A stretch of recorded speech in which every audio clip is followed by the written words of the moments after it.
and welcome to another exciting episode of the KLIQ Nation's Comic Book Chronicles.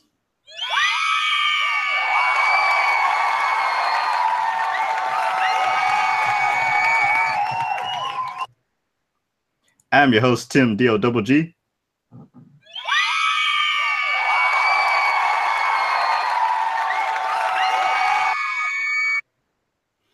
And I'm joined by the man behind the sound effects at Agent_70 on Twitter. What's up, everybody?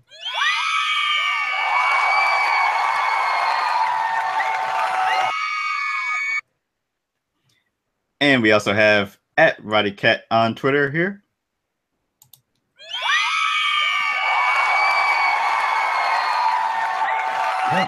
These days he's gonna act like he's actually done this before. I've done this. I do the intro every week. I just don't control the everything else behind the scenes. Yeah. So we are the Comic Book Chronicles, and you can go to our website, thekliqnation.com, where you can find previous episodes of Comic Book Chronicles and comic book news. On the homepage, we have links to our social media accounts. We're on Facebook, Twitter, Google+, YouTube. Make sure to subscribe to the podcast on iTunes, Stitcher Radio, Google Play, TuneIn Radio. All fine podcasts are found. And we are also a part of the CSPN media conglomerate. Go to cspn.us. Do it today. Do it today. And make sure to buy Comic Book Chronicles merchandise by going to shop.cspn.us. And remember, we record live every Friday night, 9 p.m. Eastern Time. And you can watch by going to thekliqnation.com/live. And if you're talking comic books on social media, make sure to use the hashtags Comic Book Chronicles and CBChron. I believe before the show started, we had mentioned we were trying to decide what comic to start the night with. And I know we had said, or Avengers 11 had came out. So that sounds like a good enough issue to kick things off. I agree. Sure. As we deal with the post-Secret Empire Marvel Universe stories now. And I think everyone's kind of happy about that. Oh, I don't know. I don't think they still want to let us go just yet. They're just And the book got significantly better once that happened. Go figure, right? Go figure. Can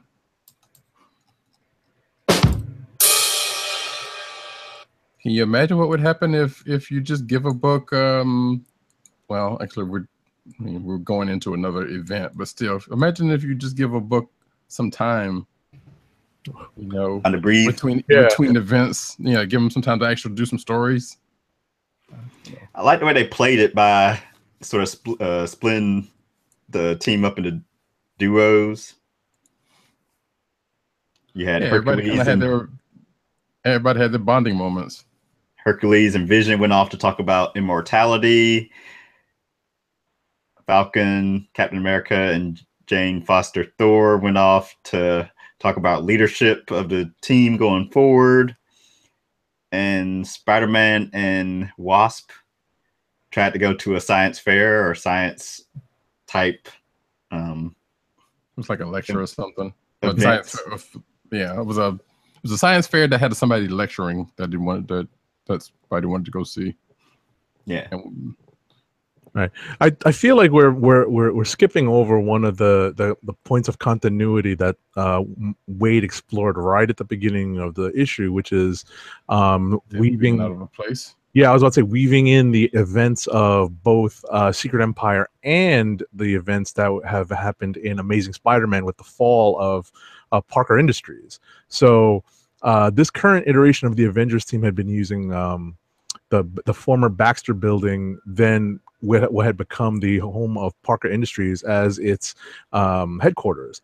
But in the wake of the events of the Amazing Spider-Man, Parker Industries may not be worth much of anything, and it looks like it's had its building bought out from under it, I guess, to appease bankruptcy or creditors. So that's where we find our heroes, basically evicted out of their penthouse headquarters, and they're kind of going through their personal effects. Like, well, that bastard Peter Parker didn't even tell us about this. So, you know, and of course Spidey's there playing like he's the former Tony Stark with his Iron Man bodyguard. Yeah, it took him a second to get to that point. I noticed before he was like, you know what? Yeah, I'm gonna join in this too. Yeah. So, but yeah, no, like you guys said, you know, like splitting up the team into these duos that basically have been, at least the Thor and Cap. yeah, I was about to say, because the costuming in this, the coloring in this, he's still wearing the Captain America costume, which is why I hesitated. The cover doesn't have it though. You know, it seems like the cover is a little bit more up to date. He's still Captain America to me, damn it. Because they already talk about him already handing over the mantle. So right. So Falcon or Falcap in this, you know, and Thor, they've shared some moments in this run of Avengers, so it makes sense for them to go off. And like you guys said, that immortality thing between Vision and Hercules was a nice conversation, kind of weaving in the reality of you know, these two pretty famous characters sitting in the middle of it's not Starbucks, but a coffee, you know, basically a cafe in the middle of New York City. Meanwhile, people around them are getting selfies. Even Vision got in on the selfie shot with the one dude. I thought that was pretty cool. Right. And Hercules playing to it, because that's just the way Hercules is, and that makes the, you know. Yeah, and then they're both still talking, and it's like, yeah, it's no big deal, all this other stuff around us, but they're still keeping their conversation going. You know, that's like the benefit of not having to deal with secret identities, really. True. You know, they're not there in their secret capacities; they're just there as who they are. I did like the fans sitting around Hercules and Vision while they were having their conversation, taking selfies and posing for pictures. Yep. Yeah. Even the part with Spidey and Wasp was actually pretty cool, because first, you know, they've had their whole adversarial thing, or, you know, Wasp really not liking Spidey all that much for whatever odd reason, and they finally have a moment where they kind of bond, basically, after they, you know, after some hesitation, or, you know, after they try to get to where they're going. Right. They basically go through like a mini adventure on their own. So, you know, without just you know, it's not necessarily like a sit down talk. It's just, you know, they're bonding over a shared experience. And yeah, I honestly couldn't place how they've come to be at odds with each other. I mean, it's more like, for some strange reason, Wasp never. Yeah, I don't know if that's ever been explored. I mean, yeah, they do kind of say so. Yeah, like Spidey does kind of say something about, it was like, yeah, I know there was that whole like, you know, Janet used to give him the whole side out and talk about that whole Wasp, not, you know, Wasp versus Spider, you know, Wasp natural enemies of Spider, which is not true thing. You know, they bring that back up because that's come up more than once. But you know, that's the front deal, as much as we've gotten about why Nadia doesn't like Spidey. So I don't know. Well, I think it was, you know, at the end of the day, I think this is an issue to kind of bridge the gap between Secret Empire and where they're going with a new status quo with the team. Because the one thing we kind of glossed over is the conversation between Thor and Falcap is about Falcap's status with the team and who's going to be the leader. Which at first, when that first came up, I was like, that'll be interesting, because it'll be the first time a Thor would have left the team, you know. And then they decided to like, nope, we're not doing that. Right. So we'll see. You know, it It was basically a series of heart-to-heart talks, with the exception of the Spidey Wasp one. It was like the Hercules Vision one, and then the Falcap Thor one, just heart-to-heart talks and shaping things up. Right. And I think you were mentioning earlier that we're leading right into another event, a mini crossover event between the Avengers book and the Champions book. So that looks, I love the cover that Alex Ross did for the first one. It looks like, so that's really cool.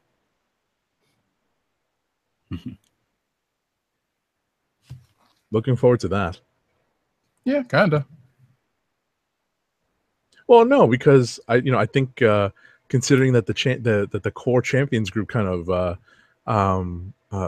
Sprang out of the Avengers. I was looking for the right word, like sprang out or fell out or merged from the previous iteration of the Avengers. So, see the old guard and the new guard kind of butt heads, and then decide to team up afterwards. You know how it works.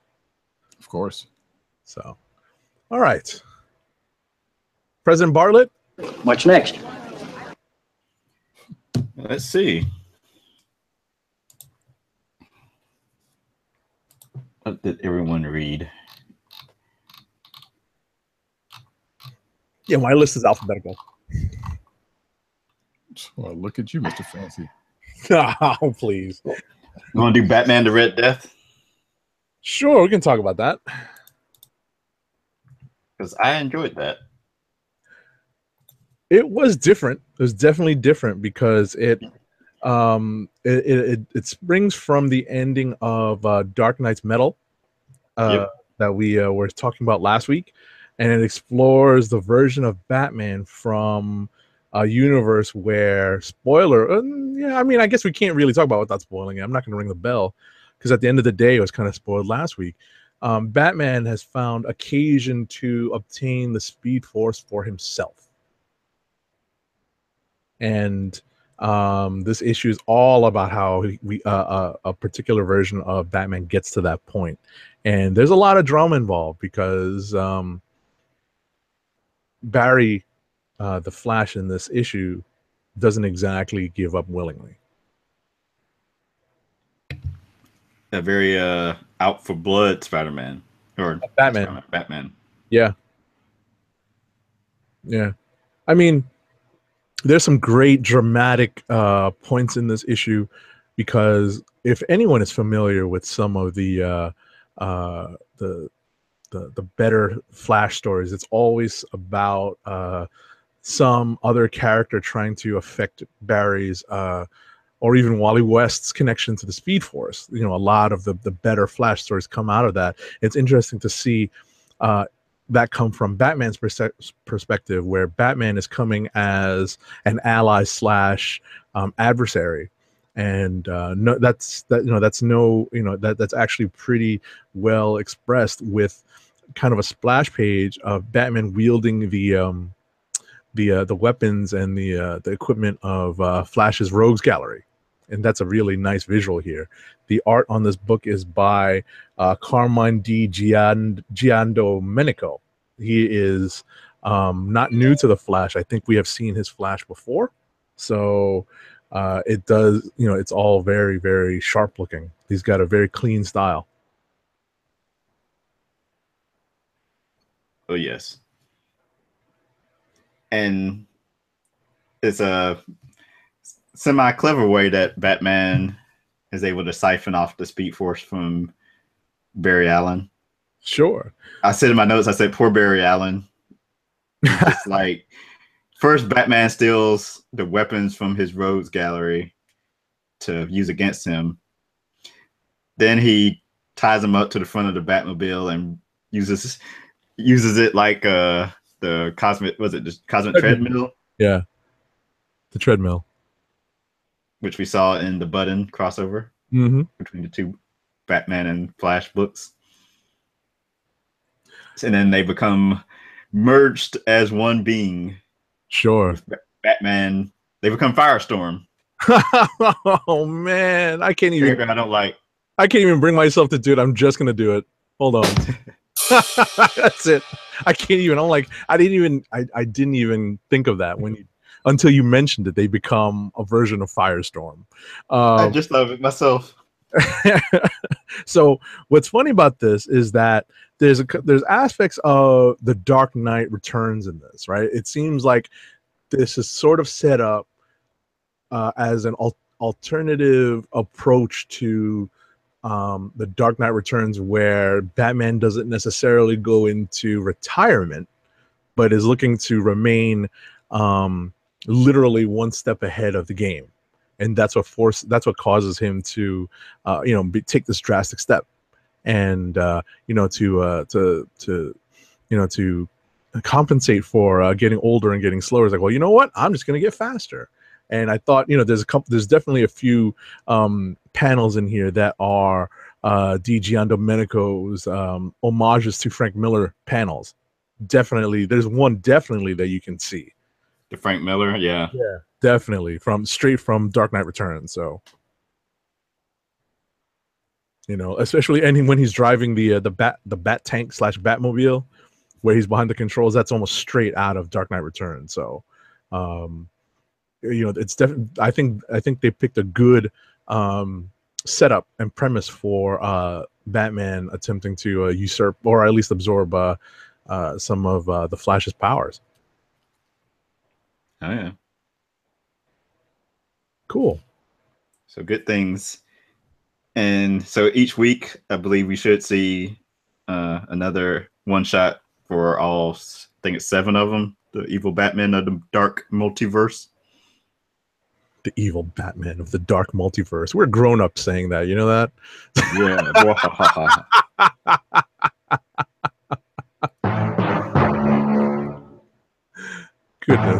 Goodness gracious. All right. So let's see. What did Roddy read? I scroll past Dirt's page. Hey, what did you think of Generations Miss Marvel and Miss Marvel? I liked it, actually. It was cool. You read it also, Tim? No, I was gonna say I started reading the Generations Captain Marvel and Captain Marvel from, I guess it was last week. Last week, yeah. It wasn't good. Oops. I think what's funny about the Ms. Marvel and Captain Marvel this week was the fact that if you are of a certain vintage, it kind of brought back a little bit of nostalgia. I would say yes. I definitely think that was an aspect of this, that if you were of a certain vintage and you read this, you're like, whoa, wait a second, this is hitting a little close to home. Yeah, so it kind of there's an 80s movie vibe, and of course the aesthetics of the 70s, because getting into the plot a little bit, because of all the generation stuff, the new heroes are going to the past to meet their predecessors, and in this one, Kamala goes back to the 70s and meets Carol Danvers, aka Miss Marvel at the time, who was running her magazine, which I totally forgot was under the Daily Bugle imprint. That's right. I hesitate to say this was like 70s / early 80s, but at the end of the day, that's pretty much like the era that we're working with. I mean, yeah, but she specifically says like, "Oh, I'm in the 70s." Oh, does it say? Yeah, it does. It absolutely says. I'm in New York, looking for weird pants. Yeah, I guess so. I guess the weird pants is the giveaway. Yeah, or it may be that I implied it from what was going around, but I think they actually did say the 70s in there, which kind of brought which was weird to me, because there was a part where she was like, "Well, I'm going to get some clothes so I can get so I can hopefully won't mess with the future by standing out like this." She goes into the shop with $20, which apparently she has in her cufflinks or in her cuff, and I'm thinking to myself, wait, she's got newer bills than would probably have been printed at this point in time in history, so she probably already changed time. What's funny is that the store is I guess a Van Dyne store. That that's one of the Easter eggs in this. Right. And Right. I thought of the same exact thing that you did. But do you think the cashier is looking at the bill to see what year it was? But then it dawned on me that the design would have changed. Right. The bill design would have changed, and that should have stuck out. But we're being nerds. Yeah, but at the same time, I mean, even now there are bills that's been circulating for a few different years, and design has just changed in the last few. So Right.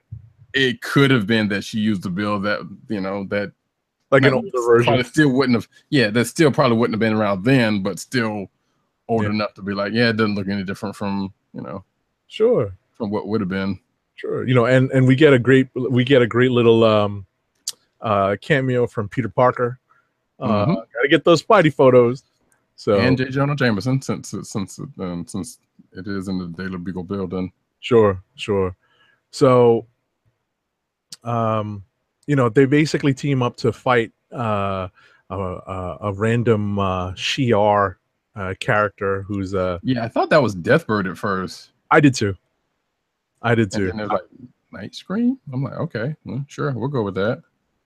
That's creating a Shi'ar villainous is there's a lot. Maybe that actually was, because I never read the old Miss Marvel series. That could have actually been a one. I don't know, that showed up.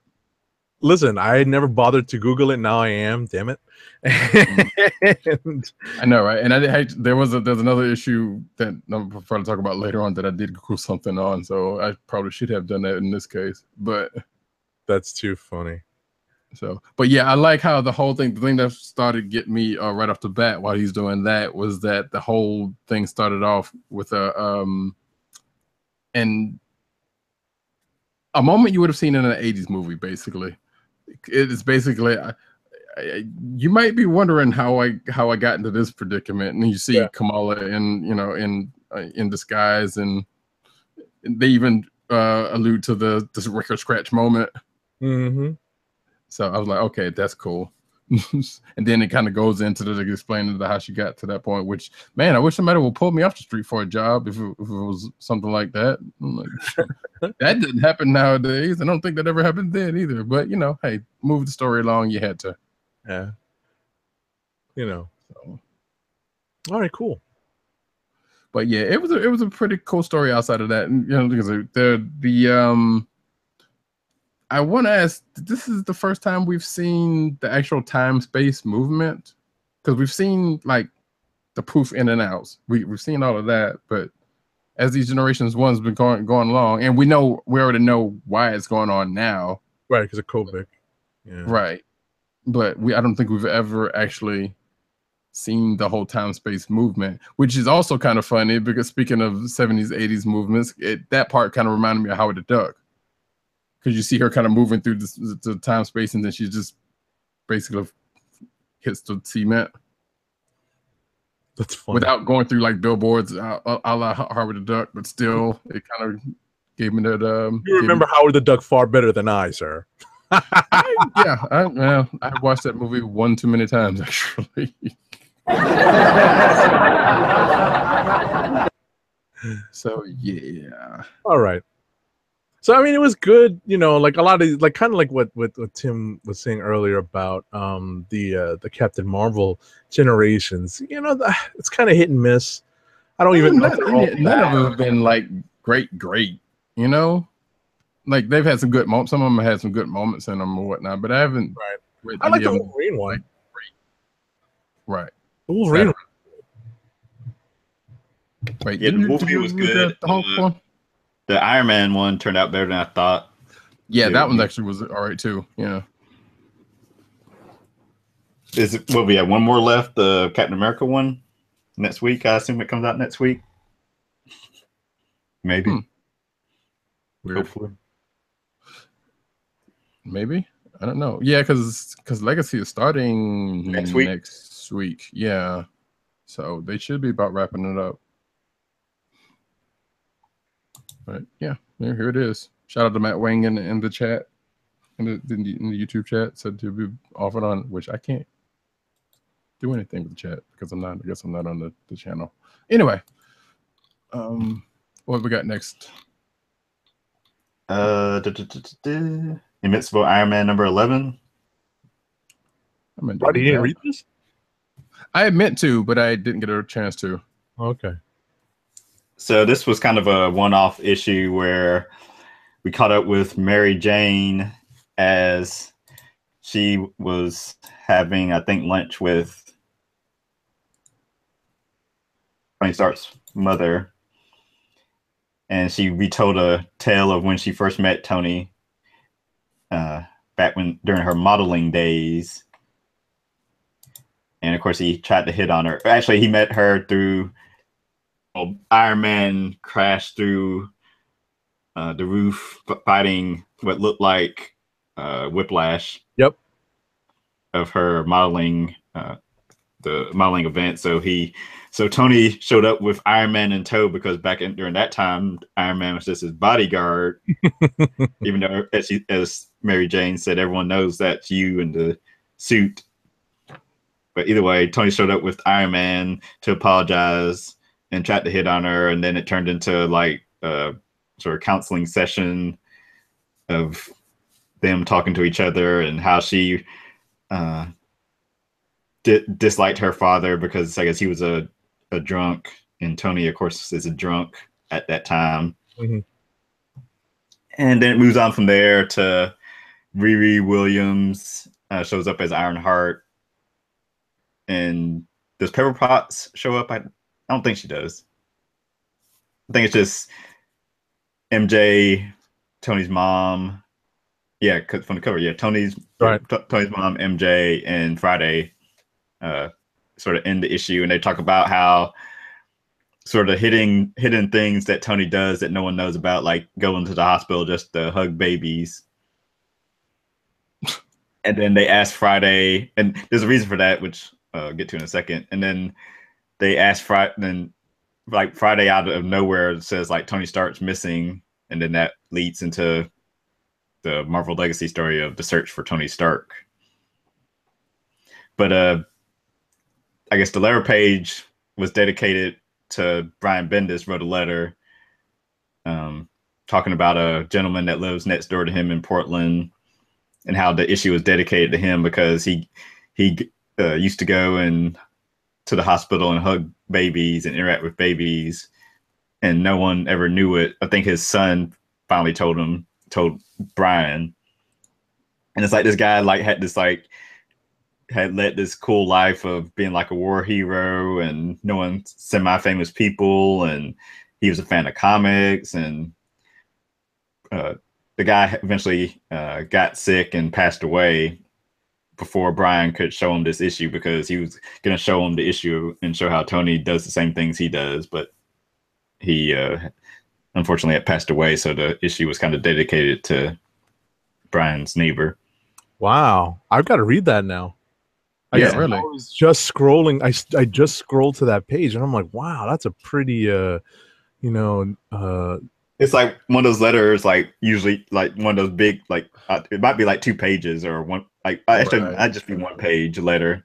Yeah, but it's long, 3 columns. Yeah. Yeah, it's 3 1 page split up in 3 columns. And it's the type of thing you'd see like the finale of a comic series ending, and the creator thanking fans, telling the story of how the book came to be type deals, but it's totally personal, and Brian talking about him and his neighbor.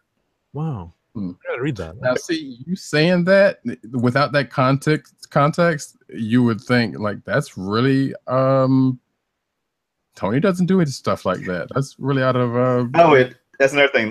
So there's multiple artists on this, as you'll see at the top. So we have Stefano Caselli does it, but then during the parts where Friday is telling her story of some of the things Tony does that people don't know about, and then when MJ is telling her story of meeting Tony back in the past, it's different artists come in. So you have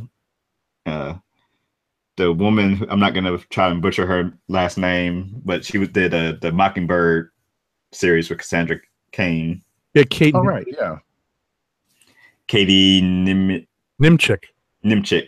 She does. I believe she does the art on the MJ Tony story, and then an Asian artist again whose name Taki Soma and Kiichi Mizushima. But I believe Taki. So again, Bendis refers to this in the letter. Taki, I think, is a friend, or the neighbor was a fan of his art, his or her. I'm not sure. That artist's art, yeah. The artist's art. So he decided to get the artist to, do that part of the story, which is kind of cool. So there's a meaning behind everything in this issue. Wow. I had no idea. I'm glad that you brought that to our attention. Yeah, it's nice. Wait, isn't Taki Sama married to Is that the married to Michael Oeming? That's what I'm thinking. That might be true. I think I remember hearing or seeing that, which would make sense because I think he probably lives in that couple probably lives in. All of them live in Portland at this point. It's a comic book commune. Yeah. Yeah, he even mentions in his Brian mentions in the letter how the neighbor was invited over for his like monthly get together dinners with his comic creator buddies in Portland. Uncharacteristic. That's the word I was looking for. I know words. But now, okay. So check this out. So the Mary Jane story is kind of interesting because do you remember how she came into this version of Invincible Iron Man? The same way, right? He was fighting Madame Mask and crashed the opening of her crashed into her nightclub. Yeah, her nightclub. So that's funny. That's come back up. That's Bendis ripping off Bendis. Yeah, I know, right? And the fun thing, that was the funny thing about that. It was like, okay, that's interesting because I thought they met when they moved into the Avengers mansion. Yeah. Tower. The mansion. Yeah, whichever it was. So, but then again, the Marvel Universe. Yeah, exactly. I was about to say the Marvel Universe has been going on for so long, and like you said, retcon power. With the power of retcons, you can put in a first meeting even earlier than that. I mean, think about how many people Aunt May has met, right? So, yeah, it's true. It's true. So that sounds cool. I'm going to read that though. Yeah, I'm gonna go back and read that letter. That's great. All right. Let's see. What did you guys read? How many more you guys want to do before we get to rapid fire? Like one more piece, maybe. Okay. Sure. Okay. Hey, Roddy, what about Doctor Strange number 25? Okay, that wasn't the one I was going to do, but sure. No, I was about to say nominate something. No, I mean, well, we'll do that one because I want to bring up another one if we do that. But I can do some kind of very quickly. It's a 25th issue. It's a little exercised. Doctor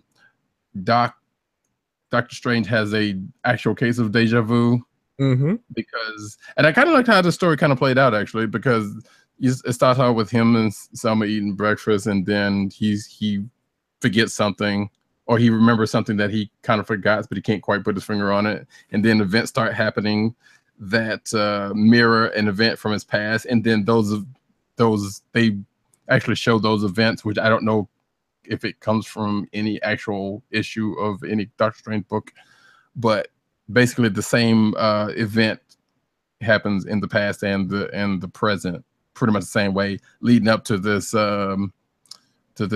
character who shows up or shows back up.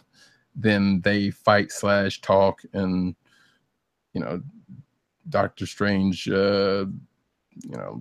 It's a story you've basically seen before. It's just like, the hero comes along, tries to save the day, but then somebody gets swept under the rug in the process, and then that person comes back later as a villain.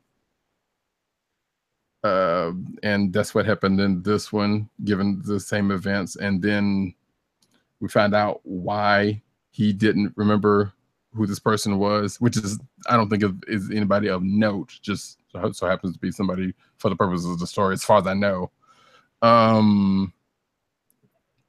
But then he made himself forget about it, and then they talk about it, and then this person just goes off. We may or may not see them again. We don't know. But like I said, it was just so happened to be for this issue that's a special size issue. And I totally forgot that Zelma has the same was made into a magic being, like Doctor Strange, basically, where he can't eat certain things now, and she sees things differently, like he kind of can, because that was like seems like eons ago at this point. But yeah. But yeah, like I said, it was pretty much what seemed to be a one and done story with somebody. I'm sorry.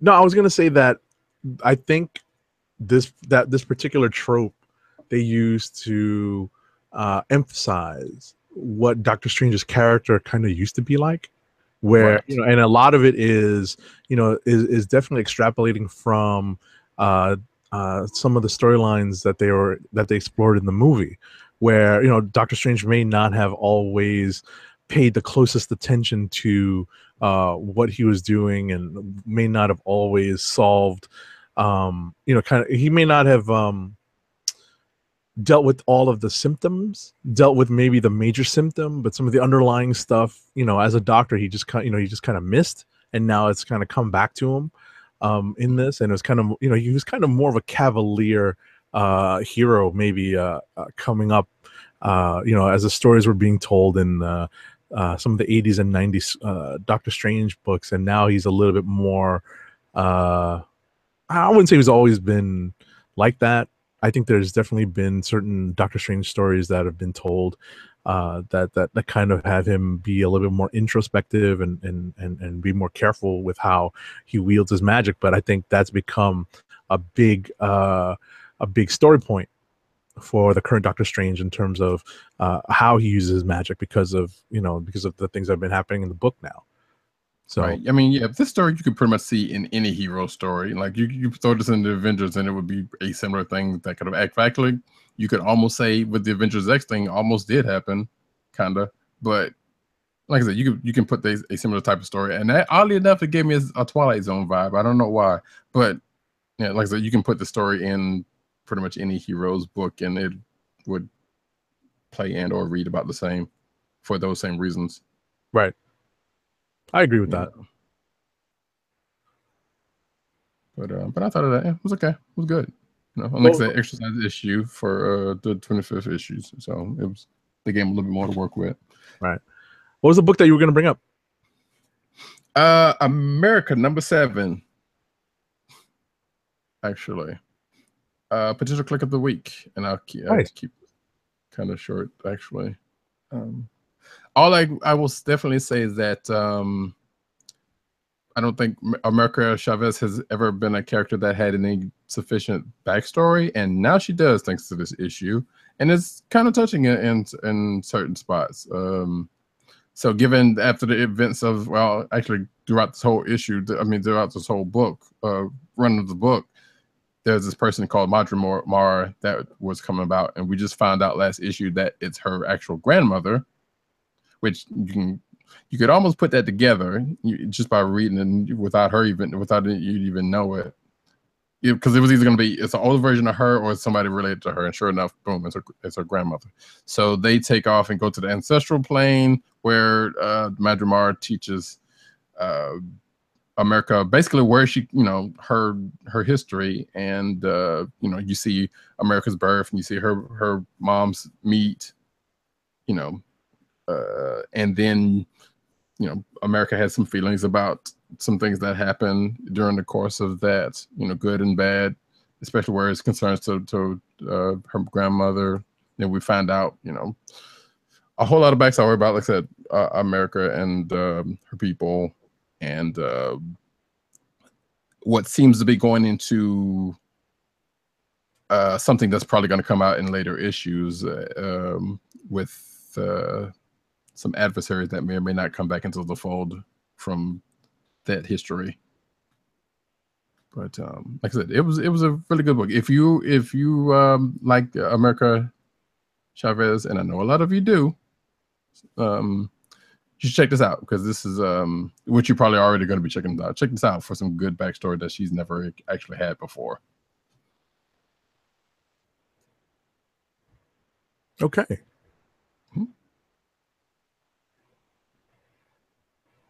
So, anybody else want to bring something? Or are we actually going into clicks? I mean, rapid fire. Excuse me. Yeah, because it looks like we all read a bunch of books, so I'm looking to see if there's anything else that we all read. How about Batman? I was going to say, you want to talk about Batman 31 real quick? Yeah, we can. Because we both read that. Hell yeah. So, so there's a couple of nice scenes in this. I see, thanks to at Tim Dog 98's notes in our show notes. Follow Roddy Cat's links to get to our show notes. But we get to in this issue a face off showdown between the forces of the Riddler teamed up with Batman as they go to confront the Joker, and there's a lot of nice scenes in this. Yeah, Mikael Janin is a artiste. The 2-page spread of Batman gliding with Riddler's crew in the air. Mm-hmm. Definitely something to behold. Yeah. And it's funny because there's a bit in this where Killer Croc is like, Kite Man and Killer Croc are having an exchange about how much do you weigh, and Croc is like a lot more than a kite can carry, and I'm thinking, wait a second, these are hang gliders. You can put a lot of weight on a hang glider, right? Not kites. Anyway, Kite Man. Hell yeah. That's too funny. But yeah, so he gets a little retribution, and I feel like next issue like the finale of it's set to be continued. So yeah, we don't know if it's the finale, but it's definitely a showdown between all three characters. Yeah, based on the ending, the cliffhanger ending of this, it looks like we're leading up to the actual showdown between the three characters. Yes. So I was glad, like you said, I was glad to see Kite Man get a little bit of revenge / retribution. So, and of course, he still doesn't quite come out ahead in this. Not quite. All right, cool. So I guess we want to do rapid fire. Can. We are in rapid fire mode. I'll probably forego putting covers up because I'll be doing a lot of switching. Yeah. U.S. Avengers number 10. Anyone else read that? I think Roddy did. I did. Yeah, I did. Wasn't too much really to this issue. Sunspot, I guess, quit AIM. Forgave his resignation. And he's broke. Oh, he's also broke. Yeah. So that's the thing that kind of bothered me about this one. It was like, so Sunspot quit because okay. I'm sorry, I just probably stepped over what you were going to say. But no, I didn't really have too much to say about it. He had a verbal sparring match against whoever the politician, military guy. Yeah, so he's basically, this guy's the new. You would almost say he would be the new Gyrick over AIM. And apparently this character has had some previous Marvel experience because he was from Thunderstrike. Oh, I had to look that up because I was like, wait a minute, that name, I don't know. It's not without, Al Ewing to throw somebody in here and not have them have some kind of, some kind of history. So, and sure enough, yeah, Kevin Krask is what I guess first appeared in Thunderstrike. So I was like, okay, sure. So yeah, so he and Bobby, have this talking, and this guy's a real piece of work, and you could almost say he sounds like some people that is out in celebrity right now, or some politicians you may have seen before, one way or the other. But you know what? But they have a talk. Bobby's like, you know what? I'm out. I quit, and you can't do anything about it. And then Izzy, aka oh shoot, what is her name? Which one? What's her code name? Izzy. Smasher. Smasher. Thank you. I don't know why I forgot that quick. Comes and whisks them away because guess what? Cannonball, who was perceived to be dead during the course of Secret Empire, is not dead, which we know that, but they didn't know that. And at the end of the book, for once, that's not my dog Smasher barking. tells. None over here. So, yeah, Smasher tells Bobby, was like, yeah, he's still alive and he's out there somewhere, which I guess is going to start the next arc of this book, meaning they're going to find out. They're going to go after Bobby. The only other thing that happens. Cannonball. Yeah, so I like how they have Cannonball Run it in the book, and just reminds me of the theme song to Cannonball Run, which I have actually watched that movie recently. So I kind of know it. I'm not going to sing it. But I'm not bringing it up. No, don't worry about that. We don't need to do that. But Red Hulk gets de-Hulk, but he's also still red because he was a Hulk for so long, and there's some side effects to him being Hulk so long, which he didn't end up dying like they said he was going to do. But now he's just old and red, and it's going to be on a lot of meds. And I think the only other thing that happened in this book is Squirrel Girl and IQ were talking because IQ's worried about Tony, who apparently is poised to be the new I'm about to call it Social Supreme leader of AIM, because after people found out that Bobby quit by email, a couple of AIM folks recalled the speech he gave while in captivity and be like, hey, you should be our new leader. And we all about you. But she was the only one who didn't know that Bobby had quit. Underwater. So, great. So, as Reddy flips that switch, cover and fill in some of the time. There you go. Yeah, I'm done. But that was pretty much, I was actually finished. So, all right. Yeah. Go on, Tim. He summed it up perfectly. I mean, you want me to do the rest of mine? Yeah, rapid fire. Yeah, sure. Nightwing 29 was part 2 of the Gotham Resistance crossover between. Last week was Teen Titans. This week, Nightwing. Next week is Suicide Squad, and then ends with Green Arrow, I believe. Okay. Should be just 4 parts, but so cast members of all those books are heading towards Challenger's Mountain in the middle of Gotham City, but the evil Batman who laughs has granted some of Batman's rogues with a metal playing card that has energy or powers to grant them basically whatever their wishes. So they're using it to basically just like video game levels. First level, the Outer Rim. So basically the Challenger's Mountain is surrounded by these rings that level boss character for that each ring is a Batman rogue. So Teen Titans, the Outer Rim had the Riddler. They've moved they beat him. Now they're at the Mr. Freeze level. And then next week in Suicide Squad, it goes to, I believe, Poison Ivy was teased. But a good thing about this issue is if you've been a long time Nightwing reader from DC Rebirth, it ties into a lot of the stuff that Tim Seeley seeded in a story arc that involved Dr. Hurt, Simon Hurt, and the Deathwing character. And when Nightwing was cut with a metal blade, tying in the metal, he started having these hallucinations of other worlds and dark versions of himself. And it's all tied into the Court of Owls, and the Court of Owls being, or at least a segment of the Court of Owls being followers of the evil Barbatos, who was basically the villain behind Dark Knight's metal. So that was kind of cool when you see storylines tying together like that.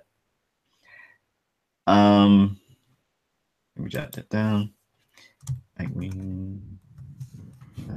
And Super Sons number 8. Another possible click of the week. Every time this book comes out, it's going to be more than likely a contender. Robin and Superboy are sent to another dimension again. Like, here we are with dimensions. Hunting this guy whose name I forget, but he mates Clay. Like he's like in previous issues, he created Clay villains for Robin, Superboy, and the Teen Titans to battle. But here they're taken to this world where, like, there might be a good version of this character on this other world, but they're on this planet that was sort of consumed by this sort of like Unicron-looking figure that sort of like swallowed the world whole, and he's become like one with the world. So he kind of reminds me of the Green Lantern planet, whose name escapes me right now. Mogo.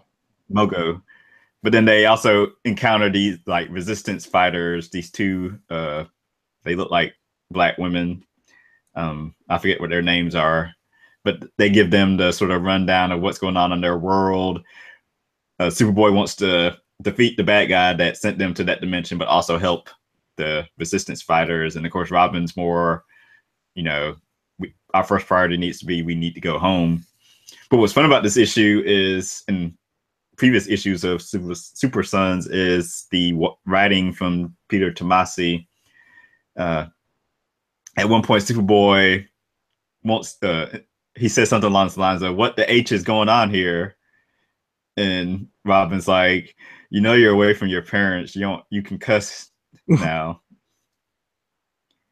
And it's just like little things like that, like the one of the two girls that the two superheroes meet refers to Superboy as being the leader because he's taller and must be older, which he's not. He is taller than Robin, but he's not older. But so like Robin starts complaining about, just because he's taller doesn't mean he's older or the boss of me. Okay. It's like little stuff like that. Like they don't, and it never like lingers too long. Like the joke lands and then they move on to the next thing. Gotcha. It's like usually like every issue has like 5 little jokes like that put in there between the two of them, and you can see how they're setting up the next crossover. I guess after the storyline ends, it's like the Super Sons of Tomorrow, where the evil Batman of tomorrow, well, not evil, but the Batman of tomorrow, who more than likely is going to be an adult Damian Wayne, I'm wondering, comes to stop Superboy because in the future he kills a whole bunch of people. Okay. And if you know Jonathan Kent, at least the way he is now, there's no way in the world that could be possible. So, of course, Superman wants to protect his son, but the Teen Titans, the Batman of tomorrow, convinces the Teen Titans that Superboy needs to be stopped. But Robin decides he wants to stick up for his quote unquote best friend, which at the right now at the beginning of the series they weren't best friends, but you can sort of see their friendship kind of growing. So it's gonna be kind of cool to see them like on the run together. Now, of course, that's later. That's like a couple months from now. But you can see like the seeds being planted, like when they spend the night at the sort of the camp that the resistance fighters have built. It's so like in the trees, like a treehouse type deal. Like Robin goes out to do some reconnaissance on the area and then comes back and he's like, we probably shouldn't drink the water here. So he like takes out a water from his utility belt and like fits his Superboy a glass for him to drink. With nice little thing to do, but a little subtle thing. So, all right, cool. I know you're always a big fan of this book, so yeah, this book is great, and Jorge Jimenez's art. Like once he leaves this and David Marquez leaves Defenders, I don't know if I'm gonna enjoy the books as much as I do. Gotcha. And I think I'm Yeah, done. done. Cool. Roddy, you mind if I give it a go? I only have a few books. Do it. All right. So, Peter Parker Spider-Man #4 is the continuing Chip Zdarsky and Adam Kubert stories that kind of have Spidey in a real superheroic light. It's not really dealing with so much of the continuity heavy stories in Amazing Spider-Man. We have the next chapter in the story involving the Tinkerer. The title of the story is actually Tinkerer Tailored Soldier Guy. Obviously a pun on a different title. Essentially in very broad strokes, this is more of Spidey and the Human Torch and Spidey's not quite sister Teresa fighting off the forces of the Tinkerer and the Kingpin. And we're dealing with some other forces going on that are related to Teresa in the background that draw in both Betty Brant and J. Jonah Jameson into investigative reporting. And finally, the cliffhanger splash page features the return of the Marvel 616 version of the villain from the most recent Spider-Man Homecoming movie. So that's that. I'm spoiling without really spoiling. So that's that. Spider-Man 2 what number was it? 3, maybe. Yeah, well, because it goes so slow, it's hard to keep track. So we finally find out the secret origin of the Marvel 616 Miles Morales, and it is intertwined with it's number 3. It is intertwined with the story of one Wilson Fisk, aka the Kingpin, and it's an interesting tale because it does do a retcon of the Kingpin's origin and inserts this version of Miles Morales into his origin, and that is the essence of the story. We have the setup between these two characters and how and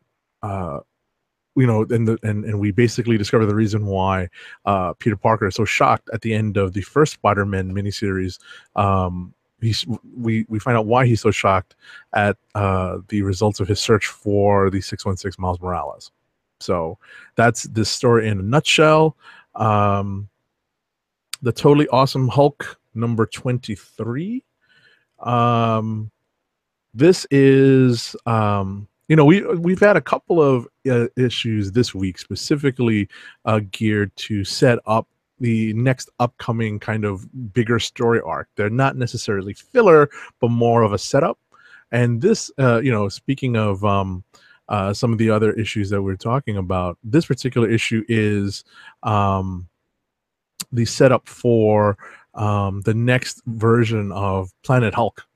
And it involves the reunion of some of the characters from the issues of Totally Awesome Hulk that formed the very casual, more casual than even the Defenders, the very casual group, the Protectors, that involved a lot of the Asian and Asian American heroes.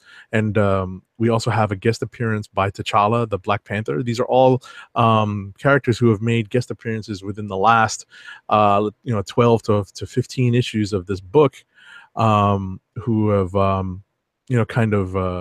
seen Amadeus Cho's struggle with his new alter ego. And this issue features Amadeus finally confronting something that had been teased for a while now, which is the Hulk that he kept locked away in the trunk of a car in his psyche. And what they do is they enact a plan to try to address that aspect of his psyche that he's suppressing. And it turns out that there's a fail-safe plan put in place that leads directly into a new version of Planet Hulk. So that is also this issue in a nutshell. And finally, I was going through those relatively quickly to get to something I wanted to do a little bit in depth because it's a little on the long side. It's actually, I think, $15 or $16 book in physical form, and it is from Image Comics. It is a Top Cow title, I believe. It is, as I'm pulling up my review copy, it is entitled Son of Shaolin, and it draws upon a lot of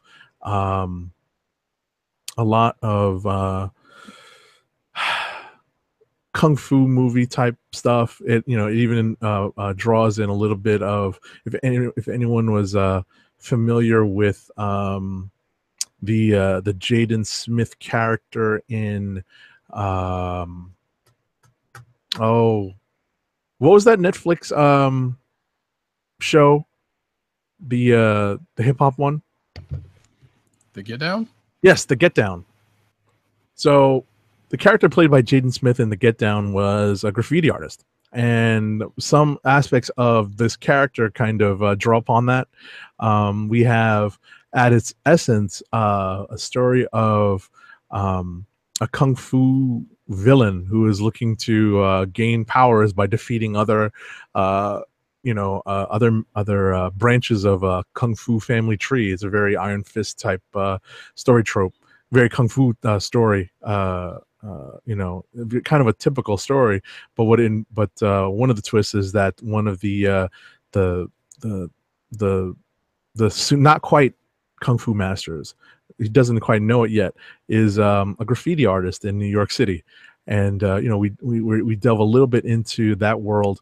This is, mind you, this is very much present day, and I'm thinking to myself, I don't see any subway cars being bombed in New York right now. But I guess it's obviously a different reality than ours.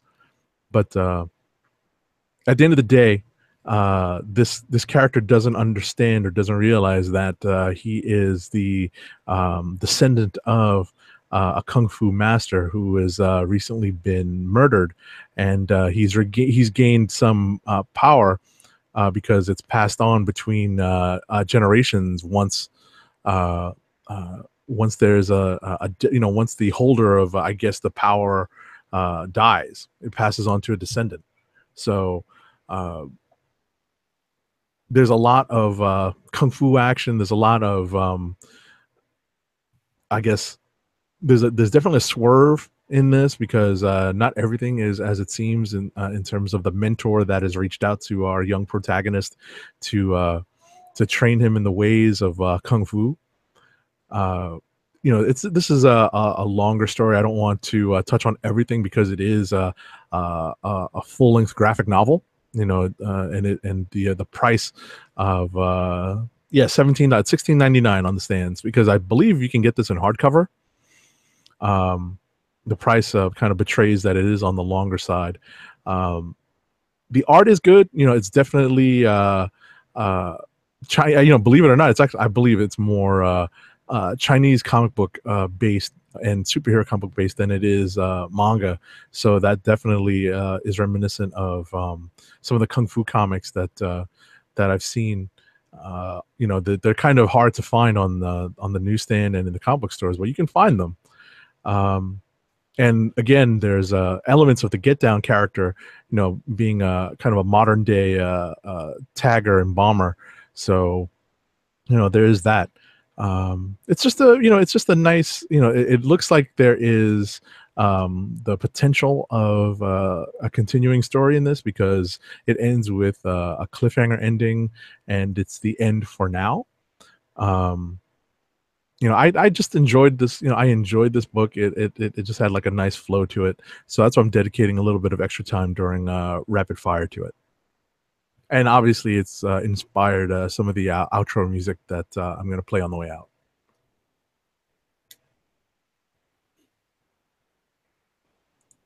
Okay. I mean, that's it. Yep, that's it for me. All right. Well, then I will just plank through mine. Then let's see. Trinity number 13. This continues the story from last time, which was Cersei and Ra's al Ghul sent Red Hood and Outlaws, possessed Red Hood and Outlaws against the Trinity. John Constantine, Zatanna, and Deadman was brought in to kind of help. Deadman and Zatanna get swallowed up. So Constantine's the only one who's left. He goes in to try to save them, runs up against Cersei and Ra's al Ghul, and to what seemingly to save his own life, says, "Hey, I can get you to Trinity," and ends up having another one of having Superman's more widely available, lesser used weaknesses put against him by him being possessed by one possessed Boston Brand, aka Deadman, and now he's going after the Trinity, and that's pretty much to where there was also a couple of references, like one reference to, which I think I put out, if you follow my CB Caps Instagram, you might have seen from John Constantine from referencing De La Soul. But you know what? There's that. Let's see. Oh, Future Quest presents Space Ghost #2. Rounds out the DC books that I read this week. Space Ghost and team still going after this element that is used to power the power bands. They're on the planet of the Herculoids, and they're underground with Igu, and they meet up with some stumbling blocks along the way. There's a reference to the Jan and Jace always having to be saved, but then they meet up with the big bad, and somewhere in the midst of that, we get some backstory on not only Jan and Jace, but a story from it's not even backstory. It's basically I guess you could say the origin story of the bad guy, aka Metallus, and his vendetta against the Space Force. Space Ghost gets unmasked also, and we also find out that Metallus is basically a ghost in the shell, as the title for the next issue seems to say. Actually, just not even seems to say, because he pulls off his helmet and it just sparkles. And that's pretty much that. The only thing about this one was so Blip, which is the space monkey that's on Team Space Ghost, and Iku somehow, who is if you know about the Hercules, is a big rock monster. They somehow can talk to each other using their various own language, but Space Ghost, Jan and Jace can't understand him. I'm like, well, how does that work? Like, this, as far as I know, this is the first time they've just met, and they don't even speak the same language. That's why. Anyway, that's just me getting nitpicky on that. But I thought that was kind of funny. Let's see. Now we get to the Star Wars block. Journey to Star Wars: The Last Jedi, Captain Phasma #2. Captain Phasma and her stormtrooper pilot goes after this First Order officer named Revis, who, if you remember me talking about this last time we brought this up, Captain Phasma was trying to erase her bringing down the shields of the Starkiller base, which, yes, this is in the realms of the First Force Awakens. So she goes to erase her tracks, but somebody else gets to those records right after when she tries to do that, or before she tries to do that. So she's going after them, and she chases them to this planet, which is not far from the newly defeated, blown up Starkiller base. This is a previously uncharted planet, looks like, but runs Captain Phasma gets the idea of we need to go native, basically, so we won't arouse too many suspicions. Although she's still in a mask, not her actual uniform. She's in another mask, and her trooper, who we find out in the course of this is another female trooper, is along with her. They come across some natives who wanted to go over there. Apparently, Phasma knows the language of these people, because because these people that they've run across are from another planet, but they just happen to migrate to this one or something, some other fact. So they inquire about the person they're chasing, and these people will talk about, say, tell them that they might that this person might have gotten eaten up by the sea creature or taken by these people associated with the sea creature that's been attacking them. And Phasma's like, well, we got to find out for ourselves. And then at the end of this book, they find where these people, aka the sea creature, whatever, lives that they're after, because they had fought somebody in the course of this book, or they had fought a creature in the course of this book that maybe may become an issue for them. And that is that one. And the last part of the Star Wars block is Star Wars Annual number 3, which so Han and Leia tries to find a new base for the Rebel Alliance. And keep in mind, this is, I believe this is like early on after A New Hope, if I'm not mistaken. So they end up on this icy planet, not Hoth, with a looks like to be a former scoundrel cave or something like that. Han knew about it, so that's when they went to go check it out. They also get chased by these bounty hunters, one of which who also knows Han, and they try to kill him. But Han tries to save the princess by doing something heroic. So they get split up. She goes back to the Falcon. Then she comes back like John McClane and saves his behind. And some things happen in the process, and they get saved. Like there was like I said in my notes, there was a few issues back where Leia and Luke got stranded on some planet for a little while, and this kind of had rings of that, except for this is pretty much totally different. Like I said, with Han's people chasing after him for the bounty on his head, and all's well that ends well with that. And I believe actually that might be it for me. Yeah, that is. You sound either surprised or relieved. I thought I had another one, but I just remember there was something. But no, there was a couple of books I didn't get a chance to read, but that are sitting right here. But yeah, I thought I had another book on here. I got you. All righty, so we are the week.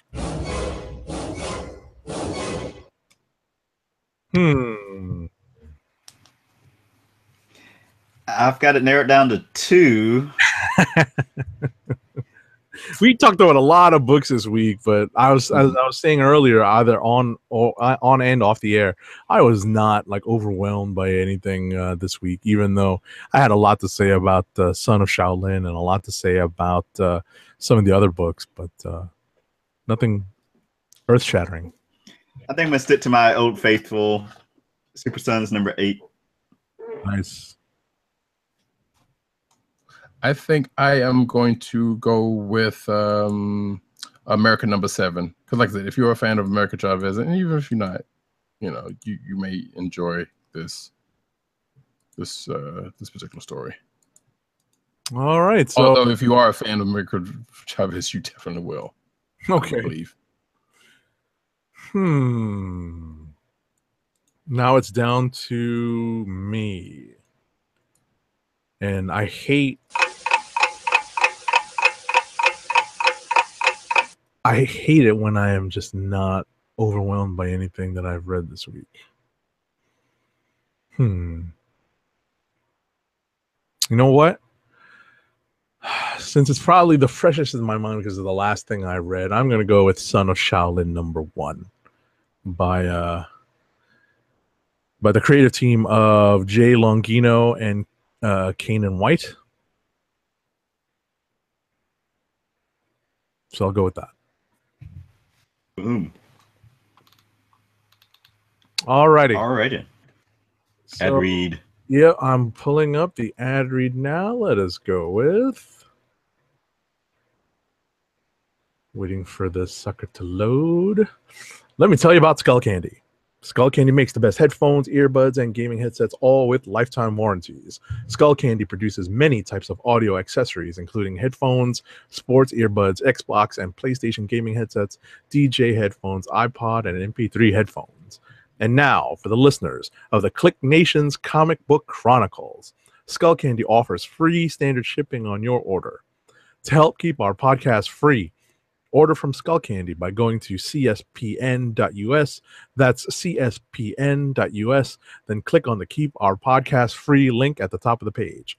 Click on the Skull Candy banner and then shop for high quality audio accessories with free standard shipping. Skull Candy Audio through cspn.us. Do it today.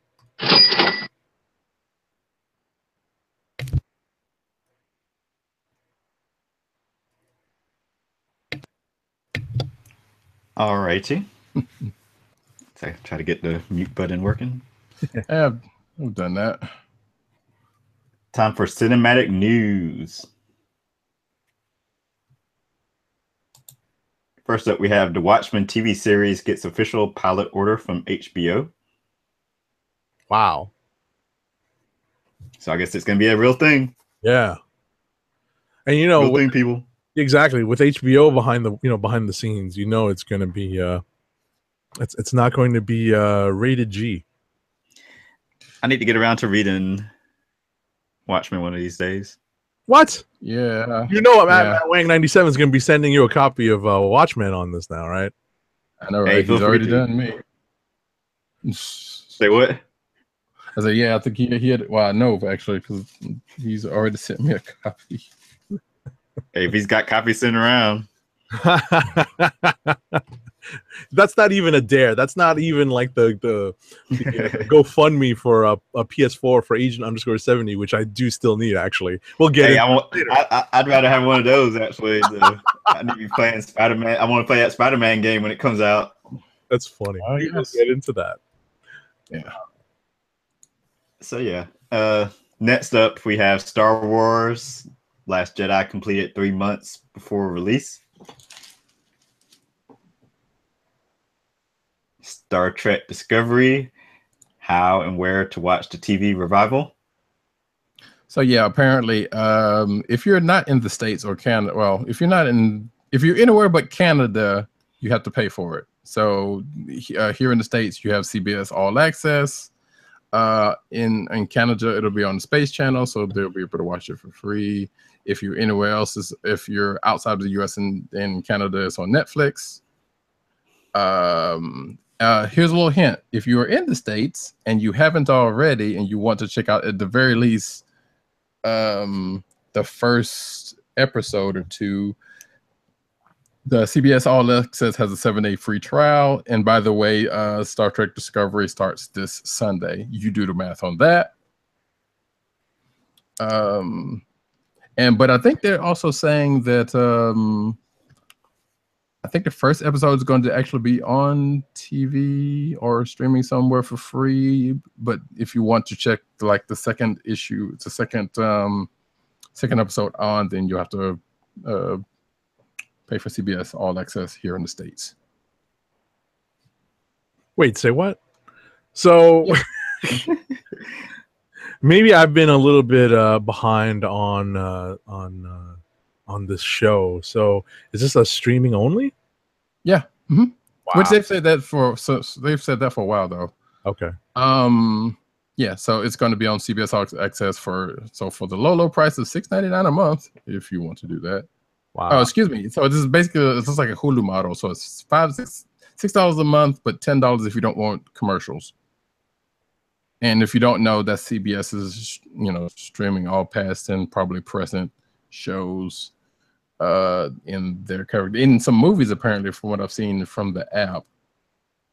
I mean, they didn't do that with Supergirl because I think they did put Supergirl on their old app, but whatever. So yeah, but like I said, for 7-day free trials, you could at the very least see the first episode.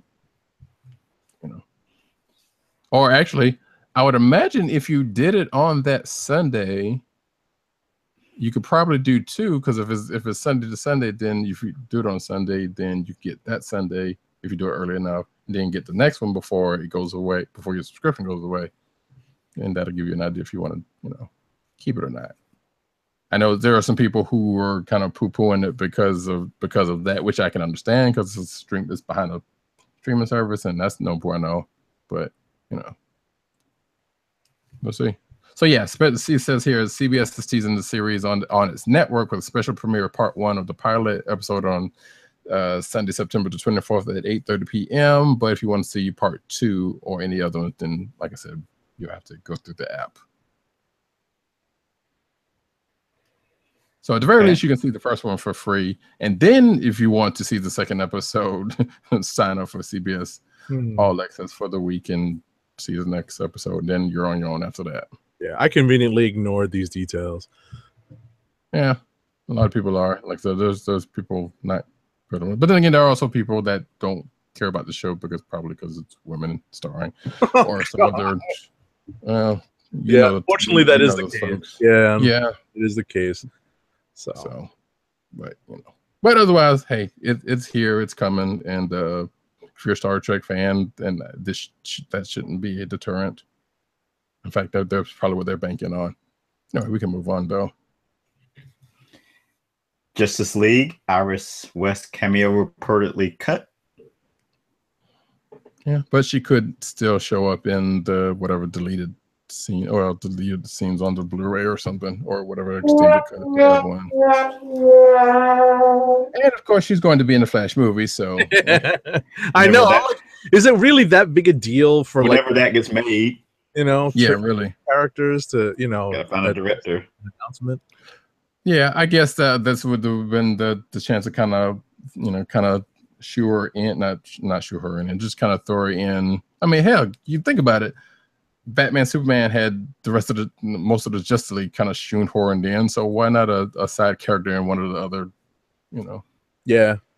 one of the other movies? All right. The Supergirl Flash battle, super powered Nazis and Arrowverse crossover. So yeah, the Appleverse crossover is going to be a take on Crisis on Earth X.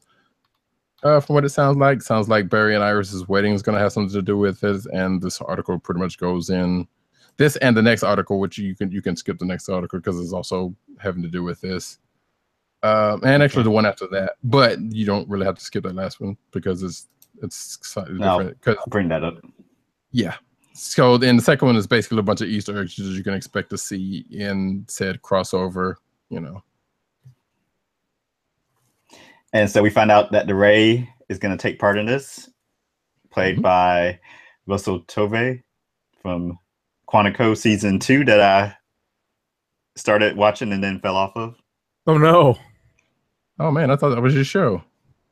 It was, but then they moved nights and it started coming on Monday nights, I think. It was something weird. Yeah. So I couldn't keep up with it. Gotcha. And also, which we think we've probably already talked about this, but the Ray's also going to get his own animated show a la Vixen that's going to be on CW Seed. More likely it should play into this crossover because he's coming from the Earth X in the animated series. I believe that is actually Nazis. Yeah, that is actually true. Yeah. And he will also voice the Ray on the show. Right. Like they've been doing with like they did with Vixen with whatever. So yeah. We got the first trailer for The Punisher. It's bloody. There's a hallway scene, of course. In Punisher and after all. Yeah. And let's see, there's a rumored Gambit movie plot. Details include classic X-Men foe. Yeah, apparently the rumor is Mr. Sinister is going to be the big bad of the movie, should that movie ever come off the ground.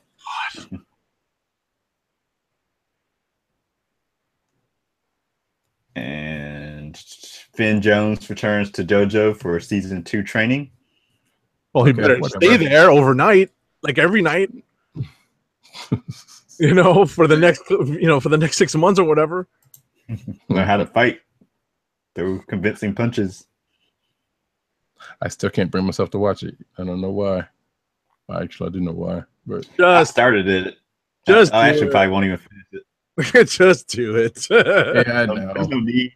I jumped straight to Defenders. That's all I need to see. Listen, that's not so bad either, to be honest, because you could get most of the plot points from Defenders. You figure things out. That's true, but I'm somewhat of a completionist in some of that stuff. So I would just say that, I'm surprised that Tim, simply because I know how Tim watches some things in the background, as background noise. I figured this would be something that you could put on like while you're ironing or something, That's a good point. So, like 30-minute shows work better for that, though. I would imagine 30-minute shows that you've actually already seen also, right? Yeah. I have a habit of rewatching the same things over and over again. Well, I'm finally. I don't have to pay attention because I already know what's going to happen. I was about to say, I'm finally catching up on Game of Thrones, so I finally understand what all the hype is about. But at the same time, I sympathize with Tim because once in a while I'll just pull up The West Wing and be like, I'm going to watch this again. So yep, it happened. I'm good for that. I pulled up an episode of Supergirl, the Flash crossover, to be specific, recently for that same reasoning. Yep. No, this Inhumans poster does not mean the show is canceled yet. So there was this poster, which if you're watching the video, you can see. It says Marvel Inhumans, a Marvel televised event. The first chapter in IMAX theaters September 1st. Complete series September 29th. Some people out there on the internet have taken that to think that the Inhumans have been canceled.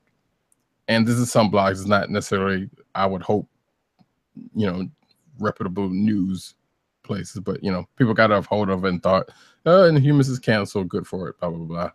But that's not what this poster means. It's still happening, folks. More than likely it means is it'll just be one season and then that's it. Yeah, basically. Yeah. And even if they have to burn off the last 4 episodes in one night or 2 nights or whatever. 2 nights. Yeah. Right. Riverdale star crashes car following 16-hour workday. That's long work days. I know how that goes. So that was unfortunate. Yeah, that's 6. I was about to say wishes for good health and speedy recovery go out to KJ Appa. Appa, yeah, which puts me in mind of The Last Airbender, but we won't do that joke. It looks like he was taken to a local hospital and released without any serious injuries, so that's good. Arrow at their auditions for Shazam lead role. You think he's gonna beat out John Cena? Oh no! Oh, jeez. So apparently a dude named, and it does says here that John Cena and Joshua Sauce have been attached to the role. John Cena, do it. Why? The Rock. Don't encourage that. Cena. Well, yeah, but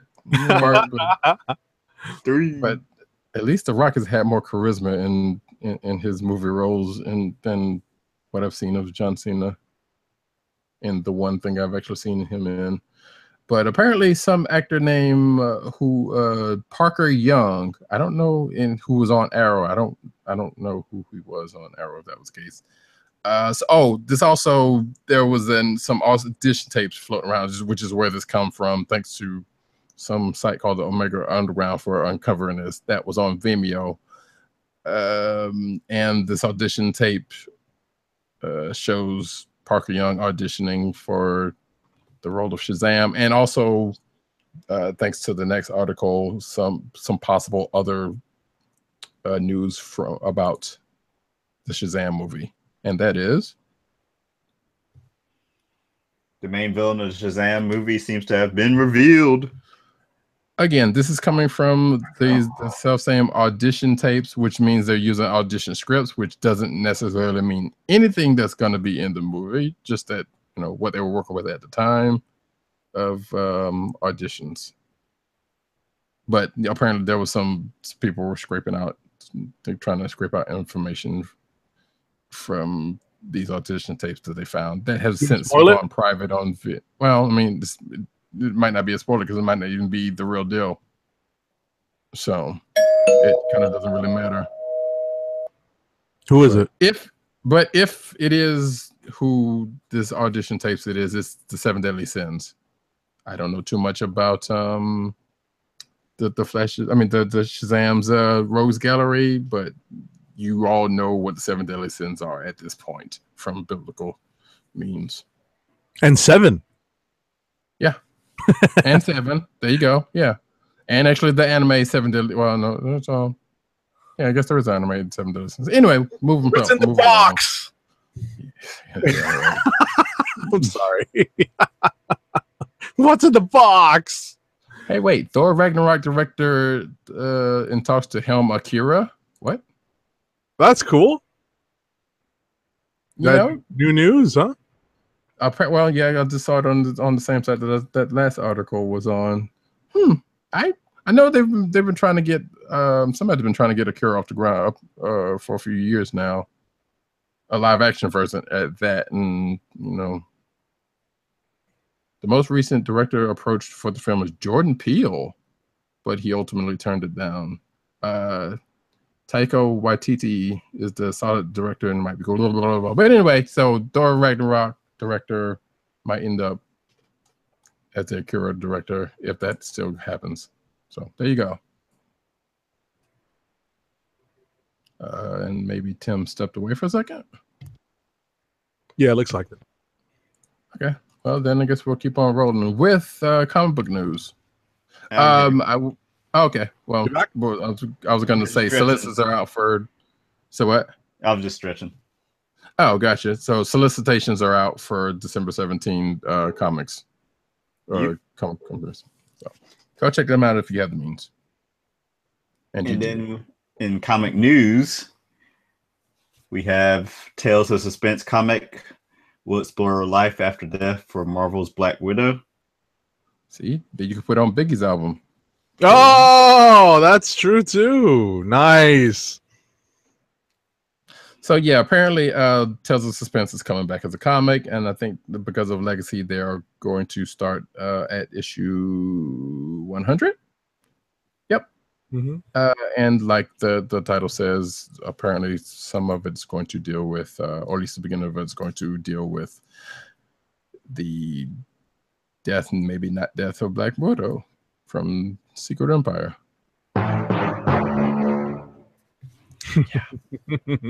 So apparently, Tales of Suspense will feature both the Winter Soldier and Hawkeye trying to uncover the truth of whether or not Natasha Romanoff is actually dead. So, yep. Okay. Yeah. Reputed Alex Ross image adds to Fantastic Four return speculation. People want that so bad. I kind of don't care if they come back. I like those Fantastic Four, but I just at this point. Yeah. Yep. I mean, they've been away so long. They played a big role. Obviously, Reed and Doom played the major roles in Secret Wars, but it's been a while since then. So now we have the image that was pulled off, but is available, I believe, still on Reddit, where the look is very, very Kirby-esque. Which is why I kind of thought that it wasn't a redesign until my eyes moved down to the costumes, which is what everyone is referring to when it comes to the redesign, because the facial features of Reed and Sue that Alex Ross is emulating are definitely old school Kirby, but the costumes are definitely new school in that the stylized 4 logo is has never been seen before, so that has obviously raised speculation that this is at least a setup for a new Fantastic Four, or the return of Reed and Sue Richards, who, as we know, are out there remaking the multiverse or whatever the heck they're doing. Yeah, that was the story. Yeah, that was the story. Sure. So here's my question. The last couple of Fantastic Four volumes purportedly were good, because I know you were reading them, Agent 70. Mm-hmm. Has enough time, 1, passed for them to bring them back, and 2, what could they do with them that they couldn't do before? Mm-hmm. I mean, outside of the whole movie license thing, obviously. because it wasn't like the Fantastic Four books were, from what for reportedly were doing all that great beforehand. They have their runs, and it's unfortunate because a lot of books you can say that about a lot of books. Everything from Captain America to maybe not so much Spider-Man, because Slot's been on that for forever at this point. But it seems like the FF is defined by certain creator runs, and there's a lot of dead space in between. Yeah, that's for like the ones like, well, what do you do with them? Kind of Right. situation like people have said with Superman and the like. But somebody out there's probably got some good ideas. That's the hope. Yeah. Although I have to admit, I am looking forward to Marvel 2-in-1. It's true. Because that book features the two characters that I really followed in the Fantastic Four book. So, right, I was kind of hoping to return to the team up books though with that, but there might be 2-in-1 where the two of them team up with somebody, a third. Right, that might be a twist on it. So then it's Marvel 3-in-1. Great. maybe. All right, well, moving right along. Avengers 573 changes artists. Marvel Legacy primer pages for Cable, Champions, Iron Man, Luke Cage, Hulk, and Thor, which reminds me I need to go look at the primer pages we got. You can also find them on Comixology, by the way. Oh, free. Yeah, for free. Just like, because last week the Avengers one came out, and then this week a whole slew of them came out, including the ones mentioned, I believe. Actually, no, wait. No, these are not. Yeah, Cable, Champions, Iron Man. No, so the ones that are out there are not the same ones. Maybe they wait a week. Maybe. But anyway, there are some out there if you include in the Avengers one, if you're so inclined. Just look up Marvel Legacy Primer on Comixology, or it's in the show notes. Gotta check out the show notes. Yeah. Injustice 2 Raiden trailer reveals Black Lightning.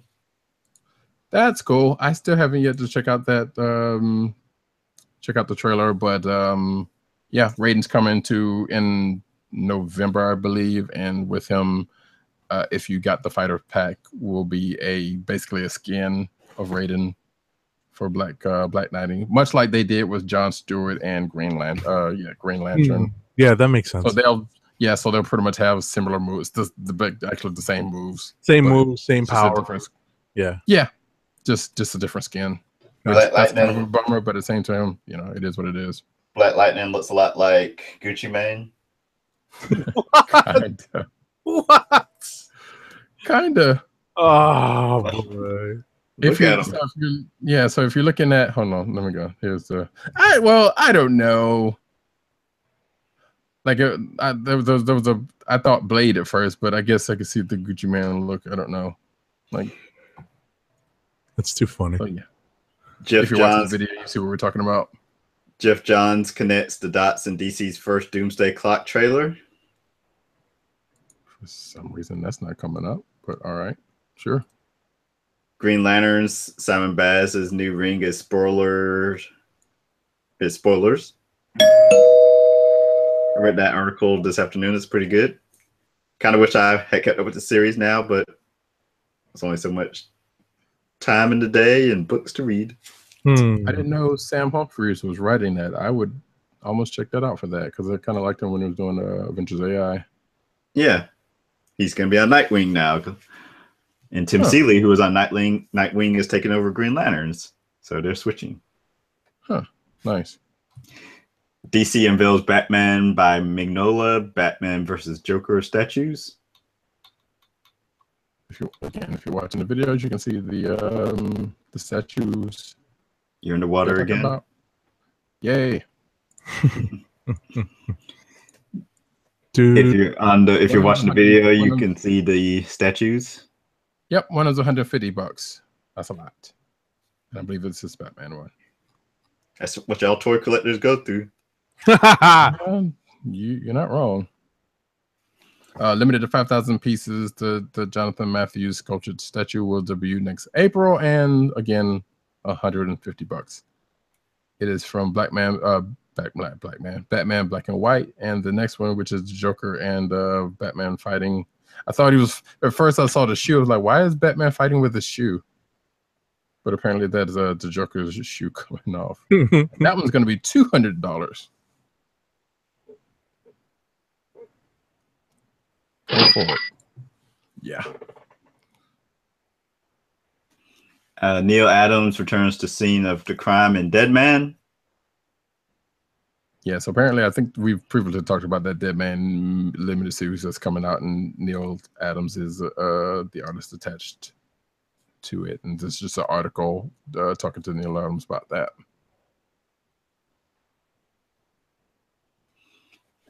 Paul Dini wishes Harley Quinn a happy birthday.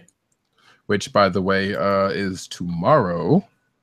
And I believe, was that already, or Batman Day was already, was that the 26th? It's Batman Day is tomorrow, but Harley Quinn is taking over it.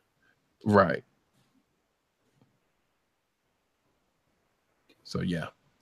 DC Entertainment to her and all that. DC Entertainment honored for LGBTQ superhero representation. So yeah, with their with that Love Is Love book and the stuff they're doing on some of the CW shows, which includes the Ray being the first gay character to well, I guess they're billing as the first character to headline a show, but it's an animated series. I guess that still counts before he gets folded into the Arrowverse. So I guess that still counts. I don't know. But yeah, they've been honored by GLSEN, which I don't know what that is. So forgive me for that. But yeah, congrats to them for that, I guess. Yeah. Metal Batman Lost art teases Bruce Wayne's spoiler. I mean, hey, this is your baby. What was the deal on that? I remember.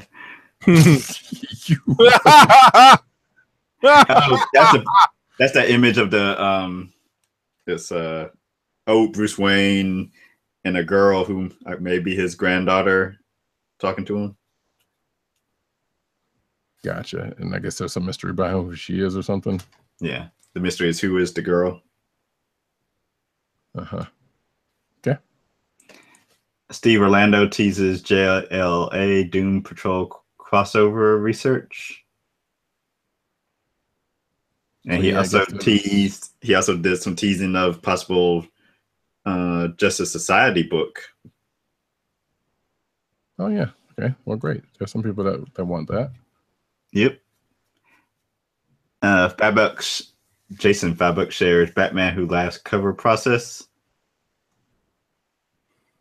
Yeah, that's a pretty creepy image. Yeah. Yeah, that one's and the ones he looks like he did on Twitter. So Dan DiDio shares his DC Comics rejection letter from 1977. Which kind of funny. I saw the Nerd Lunch Twitter account said it's like, yeah, I could share my same letter for my letter also from DC. Which funny, not funny, but you know. Archie Comics Sonic team reuniting on Cosmo revival.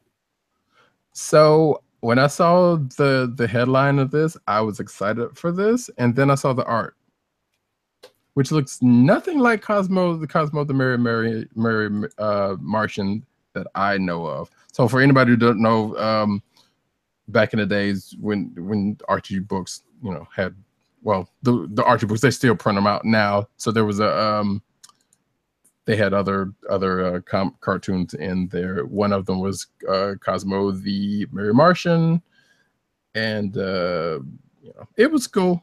Like I said, they even reprinted all that stuff a couple of years ago and put them back out. But apparently they're doing a redux per se of Cosmo and his crew. And if you're looking at the video, you can see that. Which I'm not sure if I like that or not. But moving right along. Where are we? Oh, last one is Marvel Legacy is at Act 3 of a larger plan for the Marvel Universe. So yeah, guess there's more coming after Marvel Legacy. Well, yeah, the story continues always. Always. Sure. Oh yeah. You know, Which also says, hey, guess what? Like we said earlier, Marvel Legacy is starting next week. yeah, I was about to say it's like they're flying by the seat of their pants, but then all of a sudden, wait a second, we can actually make this all connect. So yeah. Which presumably they usually have a 6 month to 8 month to a year to 2 year out plan, so, as they used to say, right, for things going forward. So, alrighty. So I guess that will take us to our last ad read for the night. Do it. Today's podcast is sponsored by My Comic Shop. Go to cspn.us, then click on the Keep Our Podcast Free link at the top of the page. From there, click on the My Comic Shop banner and order from a vast selection of new releases, back issues, vintage classics, graphic novels, and more to be delivered right to your door. Why bother schlepping to the local comic book store when you can order your comic books online? My Comic Shop through cspn.us. Do it today. And make sure to follow us on our individual Twitter accounts. I'm at TimDOGG98 and at CBCron. RowdyCat is at RowdyCat and at News Nerds Needs, and on Instagram at CBCaps. Hip Hop Covers Volume 2 hardcover came out. Yay! Get your copy. Get yours. Agent 70 is at Agent_70 on Twitter and Instagram. Oh, and I did finally get my my Cyclops and Phoenix 2-pack from Toys R Us finally. Just Nice. check out my Instagram for that.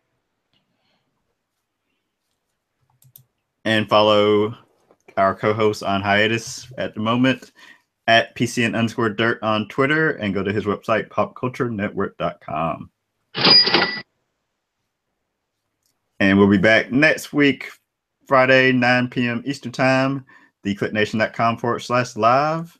And we are the Comic Book Chronicles, and we are signing off. Peace. Wu-Tang Clan strikes again. The RZA, the Juzza, old dirty bastard, Inspector Deck, Raekwon the Chef, you guard, Ghostface Killer, and the Master. Hey, T-H-O-D.